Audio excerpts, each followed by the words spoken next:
A STEC é líder em mini disjuntores aqui no Brasil, que também são chamados de disjuntores DIN. Mas antes, as proteções eram feitas pelos disjuntores do tipo NEMA. Você sabe qual é a diferença entre os disjuntores DIN e NEMA?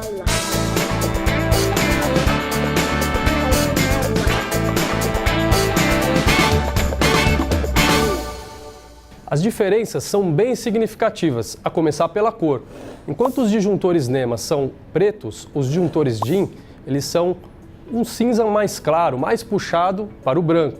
O tamanho também é bem diferente. Os disjuntores NEMA são bem maiores do que os disjuntores DIN, mas eu acredito que a principal diferença é a parte técnica.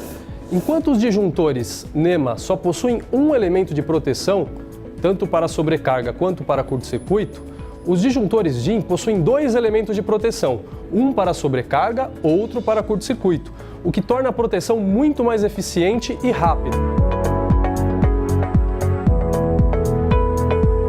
Já que estamos falando de sobrecarga e curto-circuito, vamos entender um pouquinho melhor o que significa cada um deles, e nada melhor do que exemplos para isso.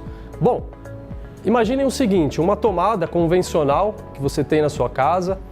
Essa tomada ela é alimentada por cabos que levam a energia até essa tomada. Imagina que você ligue muitos aparelhos nessa tomada, usando benjamins, extensões, etc. Você pode estar sobrecarregando a tua instalação elétrica. E quando isso acontece, aqueles cabos que levam a energia até a tomada, eles vão aquecer. Aquecendo, eles podem derreter e aí causando uma série de danos à sua instalação elétrica. Um disjuntor bem dimensionado, ele vai proteger esse cabo, ou seja, quando a corrente atingir o limite do cabo, ele vai disparar e desligar, protegendo a tua instalação elétrica. E aqui eu falo para vocês já um dos principais erros, é aumentar a corrente do disjuntor sem checar a bitola do cabo. Isso é muito perigoso, então tome muito cuidado. Já o curto-circuito ocorre quando dois cabos entram em contato. Quando isso acontece, a corrente elétrica se eleva a um patamar muito alto num curto espaço de tempo. E isso é muito prejudicial para a sua instalação elétrica. Por isso, o disjuntor tem que desligar o quanto antes, impedindo que essa corrente alta passe para a sua instalação e cause vários danos. Inclusive, o curto-circuito é o maior causador de incêndios aqui no Brasil. Claro que muitas vezes isso ocorre pelas tais das gambiarras, né? Então tem que tomar muito cuidado com esse tipo de situação. Então consulte sempre um profissional para fazer aí a especificação do seu disjuntor e da sua instalação elétrica. E quando a gente fala em curto-circuito, sobrecarga, existe também uma curva que dá para a gente enxergar isso. Vamos conhecer então como funciona a curva de um disjuntor? A nossa linha tem dois tipos de disjuntores, o curva B e o curva C.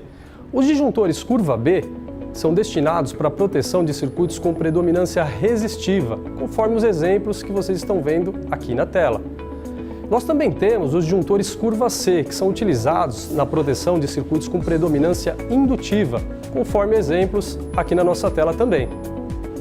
Nós temos também os disjuntores monopolares, bipolares e tripolares. Os três tipos vão com várias informações gravadas em sua parte frontal. Eu destaco a principal delas, que é a curva e a corrente nominal do disjuntor. Uma das principais dúvidas que nós recebemos aqui na STEC é quanto à alimentação do disjuntor. Eu posso alimentar o disjuntor tanto na parte superior quanto inferior? A resposta é sim. O disjuntor pode ser alimentado tanto na parte de cima quanto na parte de baixo, ou usando o cabo convencional ou usando o nosso barramento de fase, também conhecido como barramento pente. Muitos usuários tentam bloquear o disjuntor na posição ligada. Então, ligou o disjuntor e tenta bloquear, para que ele não desligue durante o seu funcionamento. Inclusive algumas vezes bem inusitadas e criativas, como eu estou mostrando para vocês aqui na tela. Bom, no caso dos disjuntores da STEC, isso não vai acontecer. Por quê? O disjuntor ele tem um mecanismo de disparo livre, ou seja, mesmo você bloqueando a tecla na posição ON, ele vai disparar e vai proteger a sua instalação contra sobrecarga ou curto-circuito. Um dos principais problemas relacionados ao disjuntor, na verdade, não é causado pelo disjuntor, e sim pela falta de aperto no borne do disjuntor. A falta de aperto no borne do disjuntor gera uma folga, que gera um sobreaquecimento no polo. E aí, consequentemente, o disjuntor ele se danifica e não pode ser utilizado novamente. Nós recomendamos que seja feito exatamente o torque exato do parafuso do borne, que está estampado na própria peça do disjuntor.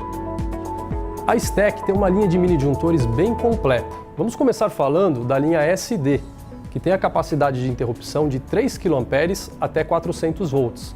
Mas essa linha tem gravada na sua lateral uma tabelinha que indicam outras capacidades de interrupção. Exemplo, 5 kA até 220 volts. Temos a linha SDZ, que tem a capacidade de interrupção de 6 kA até 400 volts. Temos a linha SDA, que tem a capacidade de 10 kA até 400 volts. E nós temos também a linha SD de 80, 100 e 125 amperes, que também dá 10 kA até 400 volts. Aproveitando que falamos sobre disjuntores, você sabia que a STEC tem uma calculadora de potência? Clique aqui no link deste vídeo e baixe o nosso app. Nos vemos nos próximos vídeos. Até breve!